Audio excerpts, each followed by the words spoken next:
So today for our daily cancellation, we start with a quandary. What do you do when you want to convince people that America is a racist country, but America stubbornly refuses to provide you with enough legitimate examples to prove your point? This is a problem that leftists and race hustlers run into on a daily basis, and they've innovated several different ways to deal with it. One is to, of course, invent racist hate crimes out of whole cloth, telling fables about bleach-wielding white supremacists shouting MAGA country in Chicago and so forth. The other is to wildly misinterpret actual statements or events to fit into the desired racism mold.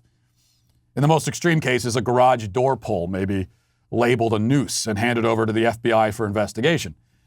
These are tried and true, but not nearly as cynically brilliant or effective as the third method, which is to take a potential example of real but isolated racism or racial profiling and treat it like Pearl Harbor, blow it up into a national crisis, and draw all sorts of broad and sweeping conclusions from it. And that third strategy brings us to the story of the so-called Soho Karen, real name Mia Ponsetto. Now, Ponsetto achieved national notoriety a couple weeks ago after accosting a 14-year-old black teen, son of a musician named Keon Harold, and falsely accusing him of stealing her cell phone. He didn't really steal it, but she accused him of it. The altercation, which was caught on video by Harold, unfolded in the lobby of the Arlo Hotel in New York City. Ponsetto mostly ranted like a crazy person before grabbing the teen and actually tackling him to the ground. The video quickly went viral, and Ponsetto, with her new Soho Karen moniker, became infamous across the nation. The media conducted extensive investigations and published lengthy reports revealing Ponsetto's past criminal record, her DUI arrests, the vandalism of her Airbnb apartment on the morning of her confrontation of the cell phone. She apparently smashed her door with a fire extinguisher, I believe. Now, it's clear that Ponsetto was firmly in the wrong.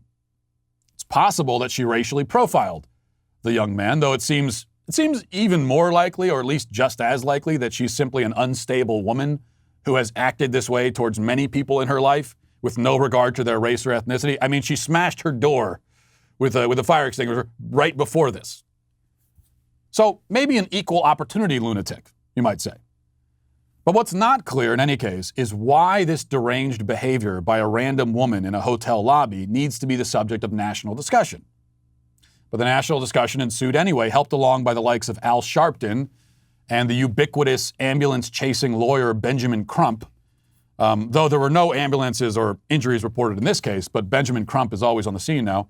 And they both sort of rappelled down as though from helicopters hovering above to conduct a press conference with the boys' parents, and presumably to get a piece of any forthcoming lawsuits. The parents claimed that their son's life was put in danger, and they found reason somehow to blame the hotel where the assault happened, arguing that the business is culpable for the arbitrary outbursts of any troubled woman who happens to wander into their lobby. They even had a nifty refrain they kept repeating, ready-made for t-shirts and posters, calling on the hotel to check out from racism. Check out because it's a hotel. Get it? Very clever. Let's listen to a little bit of this news report about the case. Keon Harold Jr.'s parents say they're still traumatized by the attack on their son. They want everyone involved to be held accountable. This racial profiling thing is real. You don't have to say the N-word to act in a racist way. The Arlo looked right over my son. The incident took place at the Arlo Hotel in Soho last month. Surveillance video appears to show this woman, 22-year-old Mia Ponsetto, tackle 14-year-old Keon Harold Jr. after accusing him of stealing her cell phone. No, I'm not letting him walk away with my phone. The manager of the hotel approaches the boy and asks to see the phone, which he does not have. Check out time. Check out time. The family is now asking for people to boycott the business and its parent company unless they put an end to what they call racial profiling. Arlo Hotel is just as responsible as this Soho Karen, and we're gonna check out if they don't step up. The Arlo Hotel has apologized for the incident and says the manager did call police regarding Ponsetto's conduct. Check out if they don't step up. They got the poster boards ready. They got everything. They're boycotting the family, the parent company. They're accusing the hotel and the parent company of racial profiling. They didn't do it. It wasn't their fault. Now, I mean, maybe again, if it were me and I was walking out of a hotel and some crazy woman came up, accused me of stealing her cell phone, it was draped all over me, trying to tackle me to the ground, I would get her off of me. I would call the police because she's crazy and that's illegal. That is assault. And then I'd probably just go about my day. You know, I would probably just go home, and it would be a funny story I would tell my wife, and you know, for probably from then on out, it's a story I would tell periodically. But I just can't imagine holding a press conference about it. A press conference about that. Now, for all the talk of systemic racism in law enforcement, the NYPD certainly expended more time and resources on this case than they would on almost any other similar case of a random weirdo accosting somebody in public. Detectives tracked Ponsetto all the way back to California and brought her to California to New York to stand trial.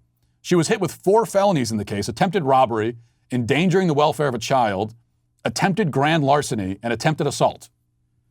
Again, Ponsetto's behavior was obviously wrong and also criminal, but you might argue that it's a tad overkill to pursue her across the country and put her on trial for 4 felonies when nobody was hurt in her outburst, and the only long-term consequences of her actions will be suffered by the culprit herself. I mean, you might argue that. Hours before her arrest, Gayle King on CBS conducted an exclusive multi-part interview with Ponsetto. Now, when you watch this interview, all you can wonder is, why is this crazy woman who freaked out about a cell phone getting so much attention? An interview with Gayle King on CBS? For this? Really? With everything else going on in the world right now, this is what you're devoting airtime to. And CBS isn't alone. A search for Mia Ponsetto's name on Google returns thousands of results, many of them reporting breathlessly about every aspect of this earth-shattering case, others offering lengthy analyses of the cultural implications. Then others, like this article in the New York Post, reporting that Mia Ponsetto wears ugly outfits. Here's the headline: Soho Karen Mia Ponsetto mocked for wearing trash crop top, sandals, and socks. Well, if wearing sandals and socks is a fashion crime, then you're going to have to lock me up too. I may not be the best one to defend her fashion choices, nor am I interested in, but I will say, to her credit, she tried to beat the media at its own game.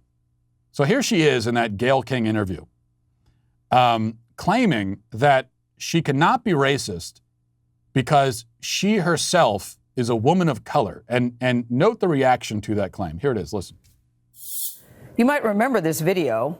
Mia Ponsetto approached 14-year-old Keon Harold Jr. at a New York City hotel last month, accusing him of stealing her phone. His father, jazz musician Keon Harold, recorded the encounter and accused Ponsetto of racial profiling. I was approaching the people that had been exiting the hotel because, in my mind, anybody exiting is probably the one that might be the one that is trying to steal my phone. I admit, yes, I could have approached the situation differently, or maybe not yelled at him like that and made him feel, you know, maybe some sort of inferior. I wasn't racial profiling whatsoever. I'm a woman. I'm Puerto Rican. I'm like a woman of color. I'm Italian, Greek, Puerto Rican. You keep saying you're Puerto Rican. Does that mean that you can't be racist because you're saying you're a woman of color? Is that what you mean?